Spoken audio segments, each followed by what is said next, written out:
ভাবাই নাছিলে যে সেই ব্যক্তিজন আজি আমাৰ লগত বহি আছে, কথা পাতিছে। মই দেখুৱাম তেওঁৰ এটা চাইড পেৰালাইচিছ হৈছিলে, তেওঁৰ লেফ্ট চাইডটো পেৰালাইচিছ হৈ গৈছিলে, লেফ্ট চাইডটো কোনো ধৰণৰ তেওঁৰ কাম কৰিব পৰা নাছিলে, বিচনাত শুই আছিলে তেতিয়া আমাৰ তাতে আহিছিলে প্ৰথম। আৰু ইমান কম সময়ৰ ভিতৰত আজি 2 মাহ সময় নোহোৱাৰ ভিতৰত তেওঁ গোটেইখিনি নিজৰ কাম, বহুখিনি কাম 70 to 80% কাম নিজে কৰিব পৰা হৈছে। তেখেতৰ চিকিৎসা আৰু বাকী আছে, কিন্তু মই এই ভিডিঅ'টোৰ জৰিয়তে এইকাৰণে বুজাইছো যে আপোনালোকে ভয় নাখাব যে পেৰালাইচিছ বা এনেকুৱা যিকোনো বিষ আঘাত পোৱা এইবিলাক সমস্যাৰ ক্ষেত্ৰত আপোনালোকে আমাৰ লগত যোগাযোগ কৰক। মই দেখুৱাম যে এই ঘনকান্ত দা আচলতে তেওঁ ৰেলৱেৰ মালিগাঁৱত যিটো ৰেলৱেৰ হেড অফিচ হয় তাতে তেওঁ কৰ্মৰত হয়, NF ৰেলৱে। গতিকে তাৰপিছত তেখেতৰ চিকিৎসা আমি ষ্টাৰ্ট কৰিছিলোঁ আৰু আজি 2 মাহৰ ভিতৰত তেখেতৰ সম্পূৰ্ণ এই হাতখন, যিখন হাত হৈ এই হাতখন অসুবিধাত পৰিছিলে। মই দেখুৱাম তেওঁৰ এটা ৱেইট দাঙি পেলাই দেখাব দিম। মই এটা পানীৰ বটল দিছোঁ তেওঁক, এই পানী বটলটো তেওঁ ধুনীয়াকৈ তেওঁ দাঙি মেলি দেখুৱাব পাৰিব। আপুনি চাব এই হাতখন তেওঁৰ পেৰালাইচিছ হৈছিলে আৰু তেওঁ ধুনীয়াকৈ পাৰিছে। আপুনি 2-1মান কিবা ক'ব খুজিব নেকি? তেওঁ ক'বলৈ অকণমান অসুবিধা হৈছে, যিহেতু জানে আপোনাৰ যে পেচেণ্টবিলাকৰ কিছু নীতি নিয়ম থাকে, কথা পতাত কিছুমান ৰেষ্ট্ৰিকশ্যনো থাকে।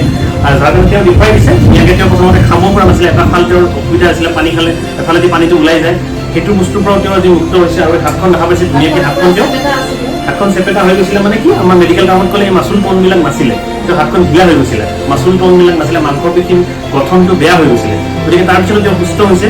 গতিকে মিছ নকৰিব, এনেকুৱা ভিডিঅ'বিলাক শ্বেয়াৰ কৰক আৰু সকলোকে জানিব দিয়ক যে পেৰালাইচিছৰ সম্পূৰ্ণ চিকিৎসা আছে। তাক ধুনীয়াকৈ আমি তেওঁক যেতিয়া লগ পাইছিলোঁ, তেওঁ নিউট্ৰিশ্যনৰ পৰা আৰম্ভ কৰি, কথা কোৱাৰ পৰা আৰম্ভ কৰি, ফিজিঅ'থেৰাপি, নিউৰ ফিজিঅ'থেৰাপি, এই গোটেইবিলাক কৰি যিটো প্ৰগ্ৰেমিং কৰিছোঁ, তেওঁ আজি সম্পূৰ্ণ সুস্থ। তেওঁ দেখিছে আৱেগিক হৈ পৰিছে। ইয়াৰ কাৰণটো কি যে তেওঁ বহুখিনি ভাল পাইছে, নিজৰ আজি সম্পূৰ্ণ এটা সুস্থ হ'ব পাৰিছে।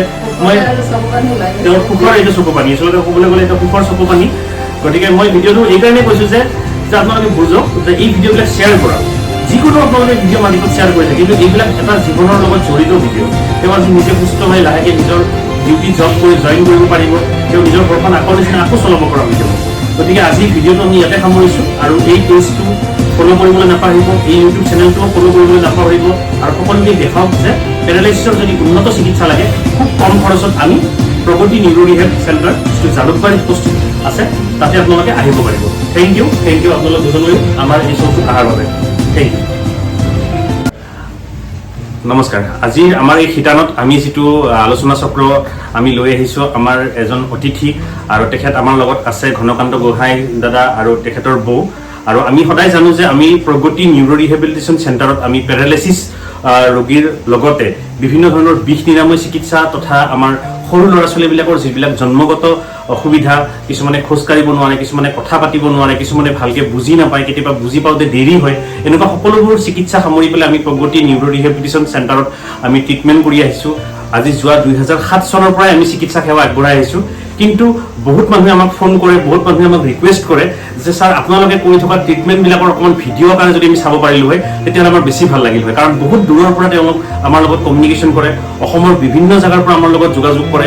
আজিলৈকে আমি 2007 চনৰ পৰা প্ৰায় 2 লাখ পেচেণ্টৰ ওপৰত আমি চিকিৎসা সেৱা আগবঢ়াইছোঁ। গতিকে তেনেকুৱা ক্ষেত্ৰত এটা আপোনালোকৰ যাতে ওচৰত গৈ পেলাই যাতে আমি এটা জানিব পাৰোঁ, তাৰ কাৰণে আমি এই ভিডিঅ'টো আপোনালোকক প্ৰস্তুত কৰি ওলাইছোঁ। এনেকুৱা বহুত ভিডিঅ' আমাৰ এই পেজটোত পাব আৰু এই পেজটোৰ জৰিয়তে আমি এটা সজাগতা সৃষ্টি কৰিব খুজিছোঁ যে যিকোনো উল্টা পুল্টা চিকিৎসা আপোনালোকে কৰিব নালাগে। বহুত চিকিৎসাৰ কথা আপোনালোকে ক'ব, কোনোবাই ক'ব কবিৰাজীৰ কথা ক'ব, কোনোবাই ক'ব আপোনাক যে ইনজেকশ্যন এটা মাৰি দিলে ঠিক হৈ যাব, কোনোবাই ক'ব জৰা ফুকা কৰিলে ঠিক হৈ যাব। তেনেকুৱা নকৰি পেলাই আজি আমি প্ৰমাণ আকাৰে দেখুৱাম যে আমাৰ লগত বহি আছে ঘনকান্ত দা আৰু তেখেতৰ ৱাইফ। দুয়োজনে আজি বুজাব যে যেতিয়া তেওঁলোকৰ ষ্ট্ৰ'ক হৈছিলে, যেতিয়া তেওঁলোক আমাৰ ওচৰত আহিছিলে, তেওঁলোকৰ তেতিয়া কেনেকুৱা এটা কণ্ডিশ্যন আছিলে। আজি তেওঁৰ 2 মাহ ভালকৈ হোৱাই নাই প্ৰগতি নিউৰ ৰিহেবত চিকিৎসা লোৱা, আৰু আজি তেওঁ কেনেকুৱা অৱস্থাত আছে। গতিকে প্ৰথমতে মই চিনাকি কৰাই দিম, এয়া ঘনকান্ত দা আৰু তেখেতৰ বৌ। মই বৌৰ পৰা জানিব খুজিম প্ৰথমতে যে এই যেতিয়া ষ্ট্ৰ'ক হৈছিলে, এই ষ্ট্ৰ'ক হৈছিল কেতিয়া আৰু কেতিয়া তেওঁ আমাৰ ওচৰলৈ আহিছিলে।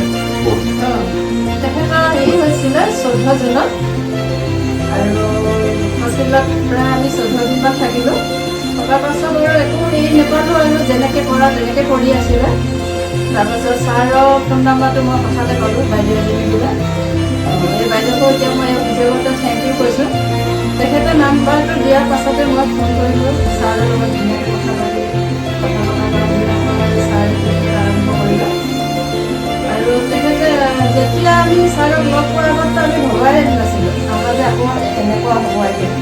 কিন্তু সম্পূৰ্ণভাৱে মুখখনো একেবাৰে এচত দুৰ্বলীয়া হৈ গৈছিলে, হাতখনো পৰি গৈছিলে। এতিয়া সম্পূৰ্ণ মুখখনটো একেবাৰে নৰ্মেলে হৈছে আৰু হাতখনো প্ৰায় নৰ্মেলে হৈছে। ভবা নাছিলোঁ আমাৰ যে জীৱনটো আকৌ এনেকুৱা হ'ব, ভাবিছিলোঁ যে আমাৰ জীৱনটো আধৰুৱা হৈ গ'ল নেকি, কিন্তু ছাৰৰ হেৰি পাই আৰু নতুন জীৱন এটা আৰম্ভ কৰিছোঁ বুলি ভাবিছোঁ আৰু এতিয়া। মই ইয়াতে আপোনালোকক দুআষাৰমান আৰু এটা কথা দেখুৱাম যে বাইদেৱে যিখিনি কথা কৈছে ভালকৈ বুজি পাইছে নিশ্চয়, যে ঘৰৰ গৃহস্থজনে যেতিয়া ইনকাম কৰে তেখেতে যেতিয়া বিচনাত শয্যাগত হৈ থাকিব লাগে, তে ঘৰখনৰ কেনেকুৱা পৰিস্থিতিৰ সন্মুখীন হয় আপোনালোকে সেই কথাটো বুজি পাইছে। এনেকুৱা এটা স্থলত বাইদেউ ভাবিছিলে এইটো যে কি হ'ব, তেওঁৰ ভৱিষ্যত কি হ'ব, ল'ৰা ছোৱালী তেওঁ পঢ়ি আছে বাহিৰত, গতিকে তেওঁলোকৰ কি এটা অৱস্থাত আছে আপোনালোকে নিশ্চয় অনুভৱ কৰিব পাৰিছিলে। তেনেকুৱা অৱস্থাত থকাৰ পিছত তেওঁলোকে নিজৰ এটা ছেকেণ্ড লাইফ পোৱা বুলি তেওঁ ক'ব খুজিছে। তেওঁ ছেকেণ্ড লাইফ পাইছে যে তেওঁ ভাবাই নাছিলে যে সেই ব্যক্তিজন আজি আমাৰ লগত বহি আছে, কথা পাতিছে। মই দেখুৱাম তেওঁৰ এটা ছাইড পেৰালাইচিছ হৈছিলে, তেওঁৰ লেফ্ট ছাইডটো পেৰালাইচিছ হৈ গৈছিলে, লেফ্ট ছাইডটো কোনো ধৰণৰ তেওঁ কাম কৰিব পৰা নাছিলে, বিচনাত শুই আছিলে তেতিয়া আমাৰ তাতে আহিছিলে প্ৰথম। আৰু ইমান কম সময়ৰ ভিতৰত আজি 2 মাহ সময় নোহোৱাৰ ভিতৰত তেওঁ গোটেইখিনি নিজৰ কাম, বহুখিনি কাম 70 to 80% কাম নিজে কৰিব পৰা হৈছে। তেখেতৰ চিকিৎসা আৰু বাকী আছে, কিন্তু মই এই ভিডিঅ'টোৰ জৰিয়তে এইকাৰণে বুজাইছোঁ যে আপোনালোকে ভয় নাখাব যে পেৰালাইচিছ বা এনেকুৱা যিকোনো বিষ আঘাত পোৱা এইবিলাক সমস্যাৰ ক্ষেত্ৰত আপোনালোকে আমাৰ লগত যোগাযোগ কৰক। মই দেখুৱাম যে এই ঘনকান্ত দা আচলতে তেওঁ ৰেলৱেৰ মালিগাঁৱত যিটো ৰেলৱেৰ হেড অফিচ হয় তাতে তেওঁ কৰ্মৰত হয়, NF ৰেলৱে।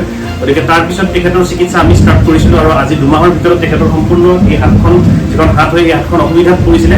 মই দেখুৱাম তেওঁৰ এটা ৱেইট দাঙি পেলাই দেখাব দিম। মই এটা পানীৰ বটল দিছোঁ তেওঁক, এই পানীৰ বটলটো তেওঁ ধুনীয়াকৈ তেওঁ দাঙি পেলাই দেখুৱাব পাৰিব। আপুনি চাব এই হাতখন তেওঁৰ পেৰালাইচিছ হৈছিলে আৰু তেওঁ ধুনীয়াকৈ পাৰিছে।